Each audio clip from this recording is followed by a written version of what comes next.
very much, Edgar, for your kind introduction, and thank you for being a representative of something that we need desperately in our country, which is a free mind media. Did I get that right? Yes. Yeah, free mind media. I mean, I think what we've got right now is the corporate mind media that is really telling us what they want us to hear, and what the free minds of America really need to hear is really, really hard to get to. So for an organization like yours that is working right now here in Santa Rosa to bring to you in the community voices that you will seldom hear on CNN or on Fox News or MSNBC.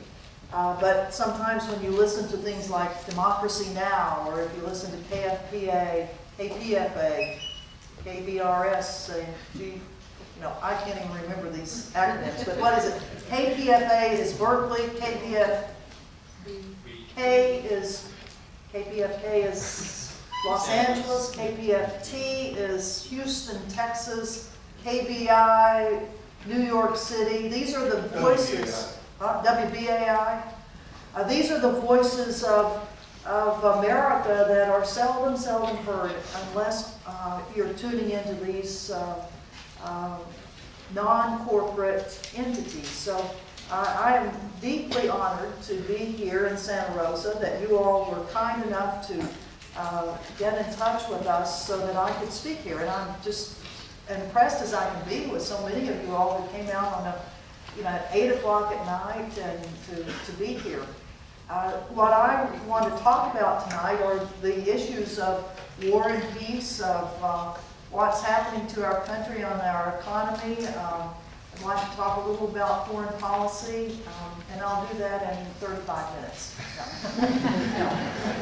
No, there's so much that we want to talk about. There's so many things that each one of us is affected by these days, where we have in our own communities, where we don't have enough money now in the state of California to run much of anything, it seems like, anymore, where one of the greatest states in our country is bankrupt. And yet we have enough money for wars. We have plenty of money to go to war, that we have plenty of money that we can pay $450 a gallon for a gallon of gasoline to go to Afghanistan, that we can pay $1 million a year for our young men and women as soldiers to be assigned to the battle area of Afghanistan. $1 million it takes for one U.S. military person to be in Afghanistan. In fact, on the whole issue of war and peace, how many of you all are veterans? How many of you all have served in our military? 1, 2, 3, 4. How many of you all have people in your family that have been in the military?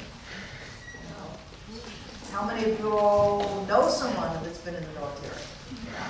So, even though in Santa Rosa today, you probably wouldn't think that we are at war, that we have 2 wars that are going on right now. You can't really tell it from America, from living in America, unless you live around the military base.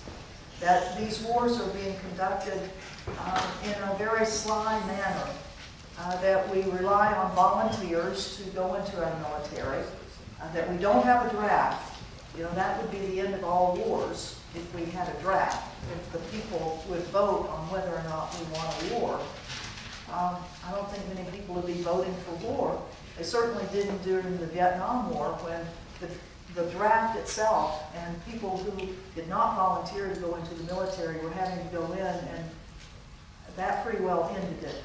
That the people of the country said, why should we be going to Southeast Asia? We don't believe what the Kennedy administration, the Johnson administration, the Nixon administration is saying about this being a danger to our national security. And in the same manner, I think there are many people and many veterans who, and in fact it's the veterans really to talk to about what's going on in Afghanistan and Iraq. And these people who have volunteered to be in our military, and who have seen what's going on, and will tell you probably a little bit different story than what you're going to be getting on a lot of our media. That the waste, fraud, and abuse that's going on in Iraq and Afghanistan, to levels that no one would ever have thought possible, where we have hundreds of billions of dollars that are unaccounted for. That we have contractors now that are making hundreds of billions of dollars. That indeed the privatization of our military is the way that now administrations, not just the Obama administration or the Bush administration or the Clinton administration, I mean, they're all part of this, that it is a sly way to get around war when you privatize the war, when you make it very lucrative financially for a certain group of people to sign up to go to combat areas, and you'll pay them $250,000 a person, yet for our own military, they're getting anywhere from $30,000 to $50,000. So the privatization of these military functions is something that I am deeply distressed about. The privatization of the security of our own military forces. I mean, it is an interesting thing where you have a military that supposedly has all the firepower in the world, and yet they don't protect themselves. That we hire somebody else to go protect them. And that these private security firms that protect our own military on military bases are the ones that are making a killing out of this war. That we have now in Iraq, after 7 years of war in Iraq, that we now have, let's see, what is it? The Obama administration, in keeping with the timetable of the Bush administration, the United States has reduced the number of forces in Iraq now to 50,000, and supposedly non-combat forces, except if you look at the unit designation of all of the units that are in Iraq right now, they're combat units. In fact, another brigade out of the 4th Infantry Division out of Fort Hood, Texas, just deployed.